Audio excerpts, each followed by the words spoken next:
Hola chicos, bienvenidos a la clase de hoy. Espero que este video te sirva mucho y que la información sea de tu agrado. Empezamos la clase. En la clase de hoy seguiremos hablando un poco más sobre la educación ambiental. Vamos a empezar con el concepto de impacto ambiental. El impacto del hombre sobre la superficie del planeta no solo es proporcional a la densidad de población, sino también a la energía que consume cada individuo. El medio agrícola fue desde el principio una de las víctimas de nuestras malas acciones, pues hoy, además de su función como soporte de las actividades relacionadas con la agricultura y de la producción y consumir recursos renovables, ha sido considerado como un receptor de residuos de todo tipo y, por supuesto, en un generador de perturbaciones debido a las propias actuaciones agrícolas. En la misma medida que ha sido o ha ido creciendo el número de habitantes en el planeta, se han incrementado los niveles de deterioro ambiental y con ello han disminuido los niveles de agua potable, la pérdida de diferentes especies vegetales y animales, la aparición de numerosas enfermedades incurables o en distintas fases, el deterioro del suelo, el cual es el soporte donde la producción de los animales necesita más para sobrevivir. La especie humana no existe sin esta producción de vegetales y animales. Ya hemos estado hablando de este tema en diferentes clases, porque en sí es eso, ¿no? Todos coincidimos cuando se analiza que la crisis tiene su origen en la acción humana, pues la mayor parte de la crisis puede resumirse en una reducción progresiva de habitantes de la Tierra, en una disminución de su capacidad de soporte a raíz del triple impacto de la siempre creciente capacidad de producción del hombre. Es decir, nosotros nos estamos acabando al planeta porque cada vez somos más, cada vez necesitamos más y no permitimos que se vaya renovando como debería. Es decir, nosotros nos estamos acabando el recurso sin rehacerlo o sin ayudarlo a que se vuelva a renovar, ¿sí? Por ejemplo, por eso tenemos tantas enfermedades, por eso los alimentos no son buenos o no tienen las vitaminas o las proteínas necesarias que realmente deberían de tener. Por ejemplo, cuando sus abuelos eran jóvenes, no sé si hayan escuchado, pero alguna vez dijeron, yo solo comía frijoles y tortillas y huevo y con eso me mantenía bien. Bueno, ahora nuestros frijoles, nuestras tortillas y nuestro huevo no tienen la misma calidad que tenía en ese entonces.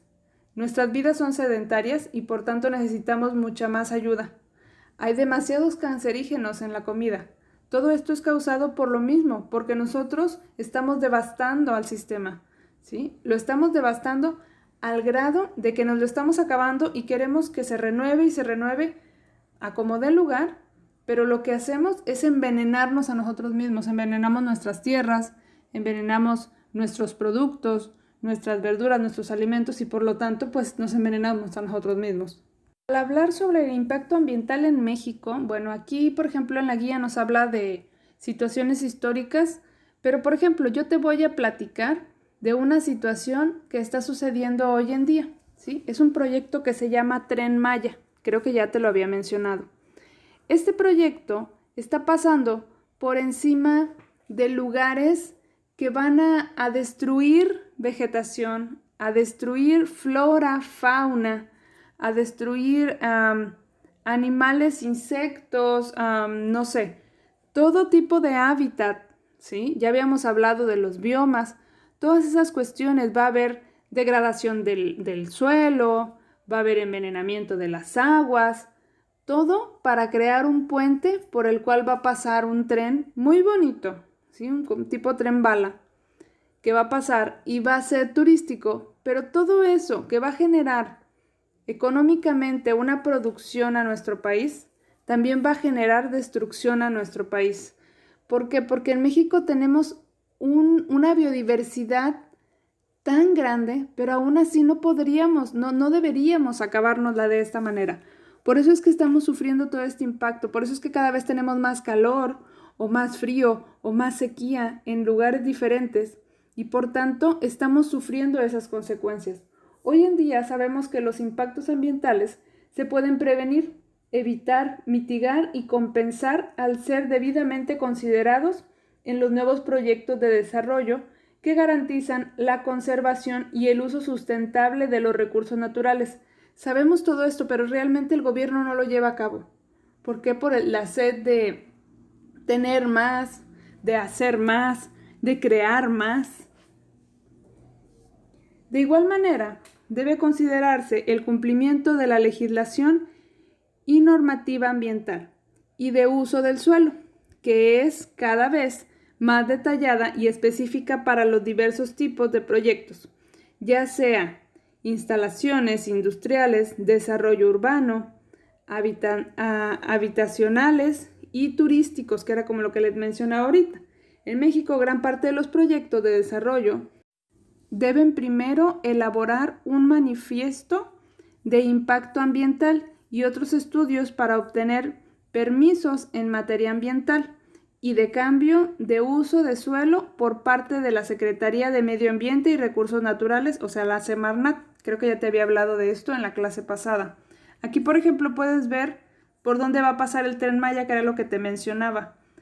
Se dice que todos estos manifiestos ya están, ¿sí? Y bueno, fueron aprobados por la Semarnat y fueron aprobados por el presidente de la República.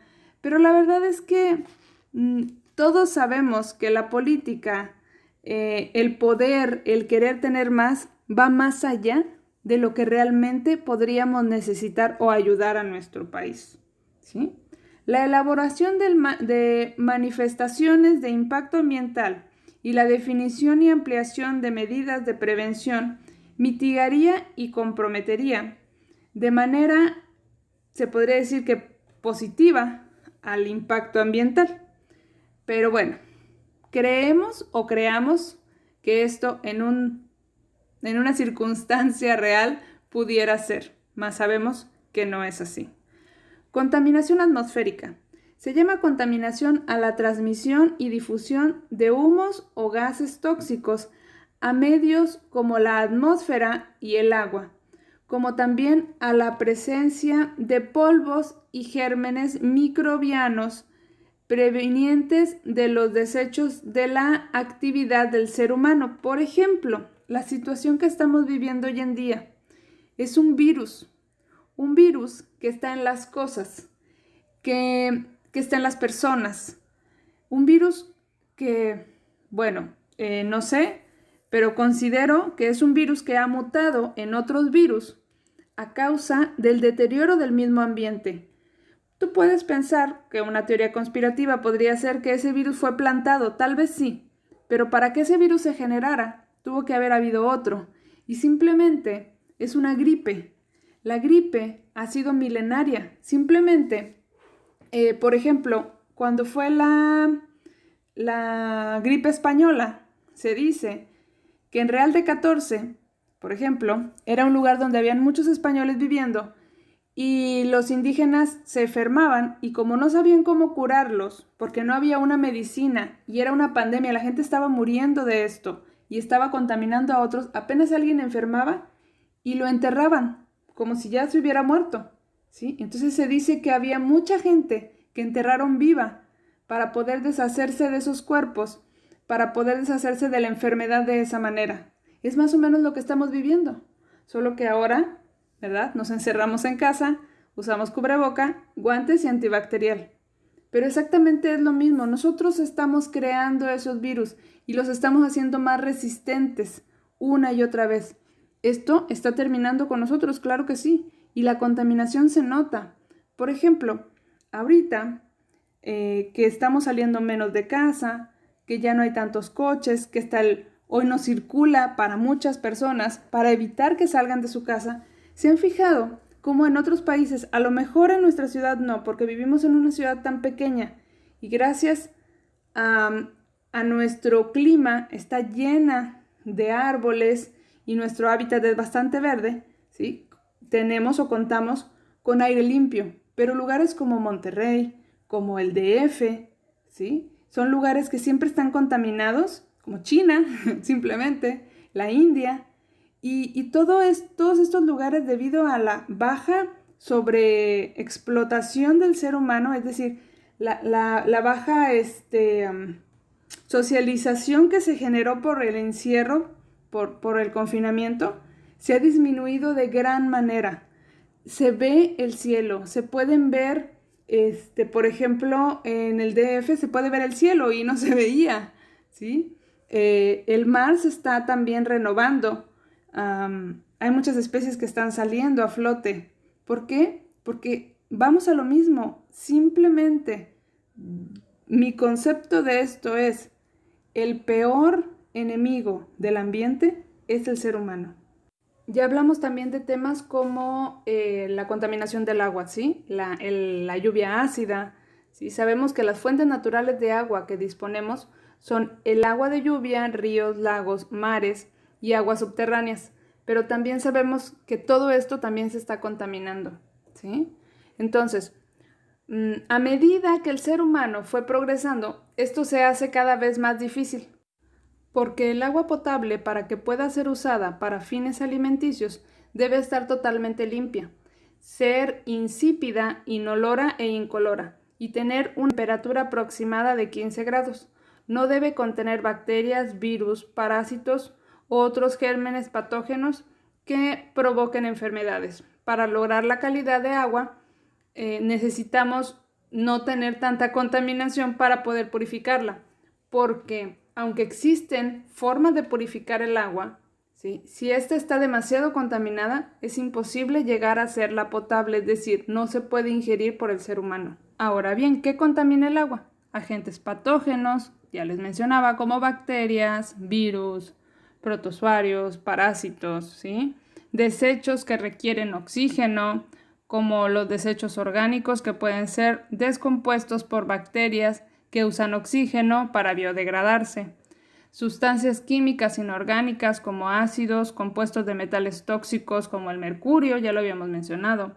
Los nutrientes vegetales pueden ocasionar el crecimiento excesivo de plantas acuáticas que después mueren y se descomponen. Esto también daña el agua.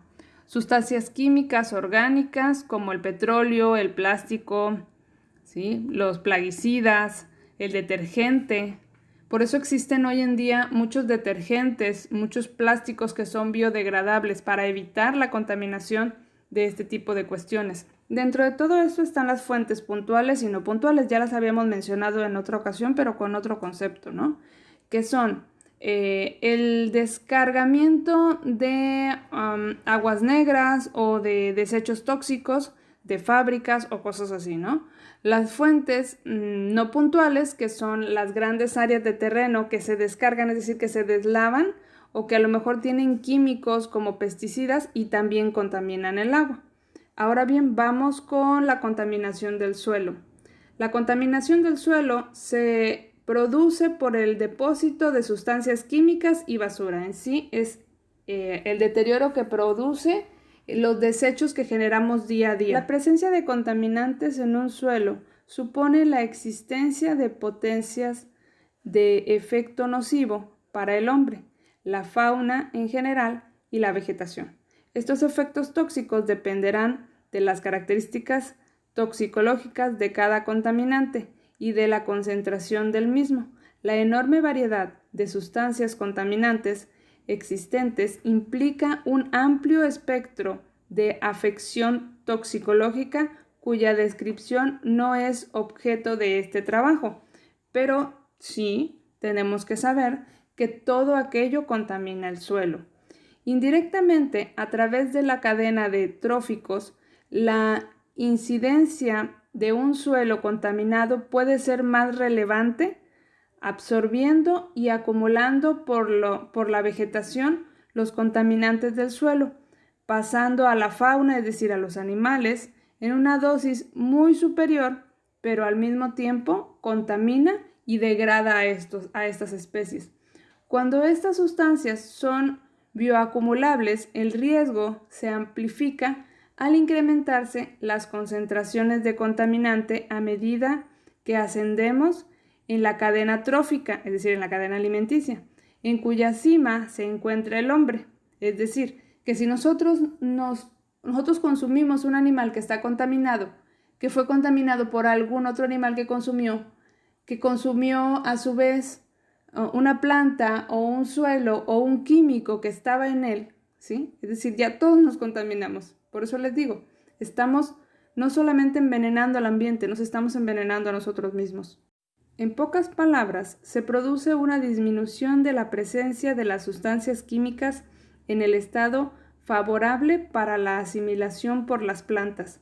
Así pues, al modificarse el pH del suelo, pasando de básico a ácido, el ion manganeso que está disuelto en el medio acuoso del suelo se oxida, volviéndose insoluble e inmovilizador, es decir, que se vuelve tóxico o bien no tiene las vitaminas y los minerales que realmente pudieran fortalecer a la flora y la fauna de ese lugar. Para terminar nuestra clase de hoy vamos con la tarea. La tarea número 1 es un cuadro sinóptico de los conceptos principales del tema del deterioro ambiental. ¿Sí? Toda esta información la vas a encontrar en las diapositivas y también en este video. La número 2 dice, investiga y realiza una síntesis de 15 renglones sobre los principales causantes del deterioro ambiental en nuestro país. Tú me vas a hacer una investigación y me vas a explicar o platicar, mejor dicho, porque eso es una síntesis con tus propias palabras, cuál es uno de los principales o cuáles son los principales causantes del deterioro ambiental en nuestro país. Recuerda que si necesitas que te explique algo o tienes duda en alguna cuestión, puedes mandarme un mensaje. Nos vemos la próxima clase, que estés muy bien. Bye.